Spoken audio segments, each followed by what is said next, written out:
जय मां कामाख्या। आपका बहुत बहुत स्वागत है कामाख्या धाम में। तुला राशि जनवरी मास सन 2024 कैसा रहेगा ये जानते हैं।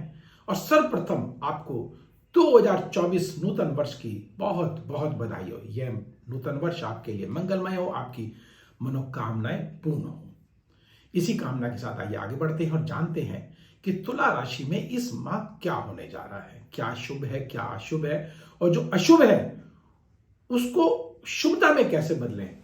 मां कामाख्या के उस उपाय को भी जानेंगे जिसको करके निश्चित आप अपने भाग्य को बदल सकते हैं।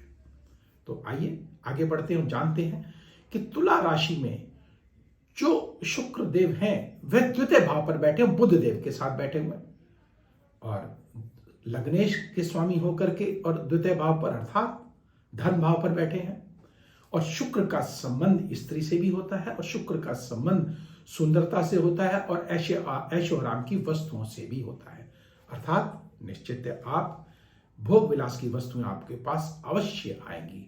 और जो शुक्र से संबंधित जातक कार्य करते हैं उनको धन की प्राप्ति भी अवश्य होगी और गुप्त तरीके से होगी, क्योंकि अष्टम भाव के भी स्वामी हैं।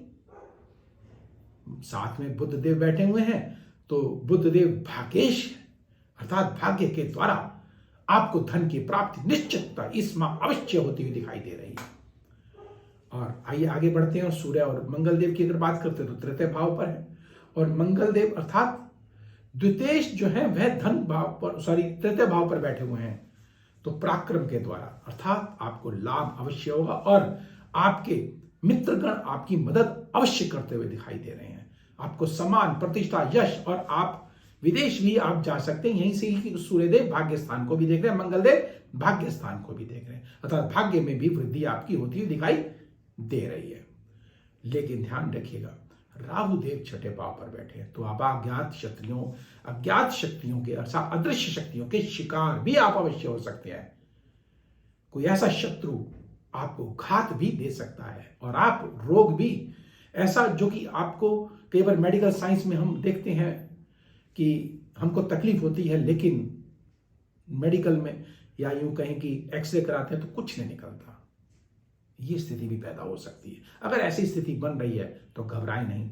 नंबर स्क्रीन पर दिए गए हैं, व्यक्तिगत रूप से भी आप उनसे संपर्क कर सकते हैं। मां कामाख्या के अचूक उपायों को जान करके इससे निजात आप पा सकते हैं, अवश्य पाएंगे। शनि पंचम भाव पर बैठे हैं, स्व की राशि में है, यहां से आय स्थान को देखने आय में वृद्धि तो करेंगे लेकिन थोड़ी सी तकलीफों के साथ में संतान पक्ष से भी आपको थोड़ी सी तकलीफ आपको अवश्य हो सकती है। तो अब उन तिथियों को जान लेते हैं जिन तिथियों पे हमको कार्य नहीं करना चाहिए। वे तिथियां कौन सी हैं? 11, 12, 20, 21, 29, 30, 31 और 2 और 3 इन तिथियों को भूलकर भी कार्य ना करें। अगर करना भी पड़े तो एक छोटा सा महा उपाय है जिसको करके निश्चितता इस माह को आप मंगलमय और चमत्कारिक बना सकते हैं।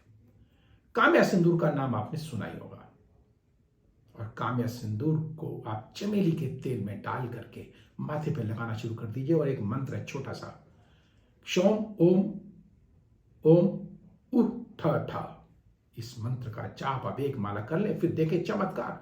मां कामाख्या की कृपा पर अवश्य बनेगी और अदृश्य शक्तियां आपसे अवश्य कोसों दूर चली जाएंगी जो आपका बुरा चाह रही होंगी।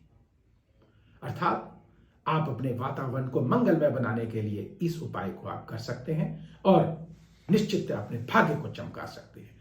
आपकी कोई विशेष जानकारी आप लेना चाहते हो, नंबर स्क्रीन पर दिए गए, व्यक्तिगत रूप से भी आप हमसे संपर्क कर सकते हैं। और अब मुझे दीजिए आज्ञा, लेकिन जाने से पूर्व छोटा सा निवेदन, लाइक करें, सब्सक्राइब करें और बेल बटन को अवश्य दबाएं जिससे अगला वीडियो आपके पास सबसे पहले पहुंचे और आप लाभान्वित हो सकें। तो अब मुझे दीजिए आज्ञा। जय मां कामाख्या।